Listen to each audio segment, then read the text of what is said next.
Hiburan lur, nada dan pesan semoyo tobat. La la la la la, la la la la la, la la la, la la la, la la la la la.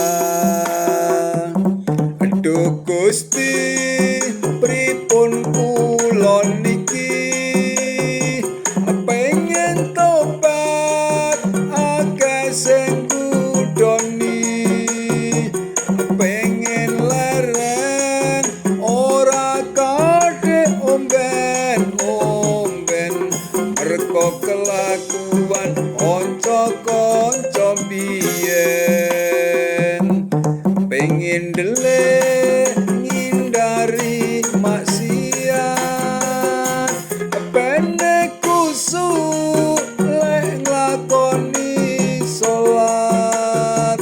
Ning saiki setane wis gawat-gawat, pas bismillah kebayang wedokan liwat.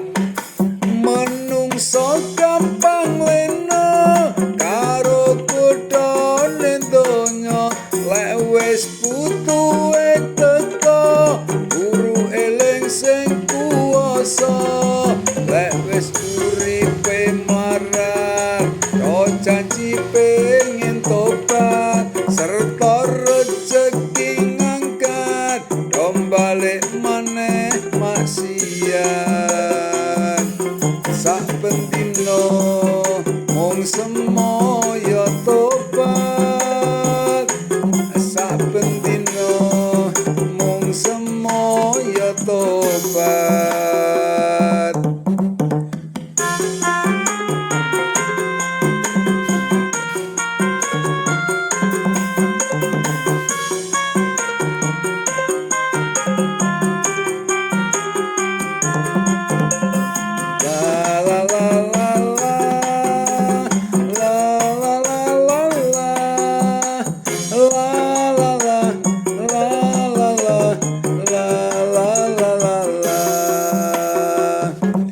Aduh Gusti, pripun kula niki pengen tobat akeh sing ngudoni, pengen leren ora kadhe omben-omben merga kelakuan kanca-kanca biyen, pengen ndelik ngindari maksiat, pene kusuk lek nglakoni salat.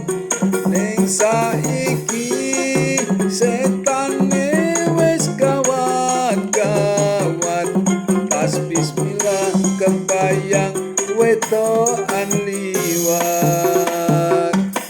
Menungso gampang lena karo kodhone donya, lek wis putuhe teka guru eling sing kuwasa, lek wis uripe marar do janji pengen tobat serta rejeki ngangkat dombalik maneh maksiat.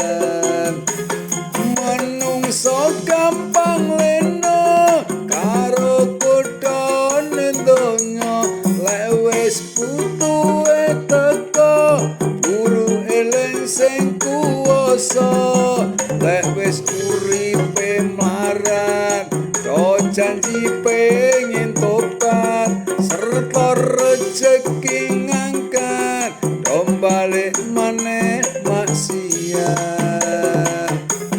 Saben dina mung semoyo tobat, saben dina mung semoyo tobat, saben dina mung semoyo tobat. saben dino mung semoyo tobat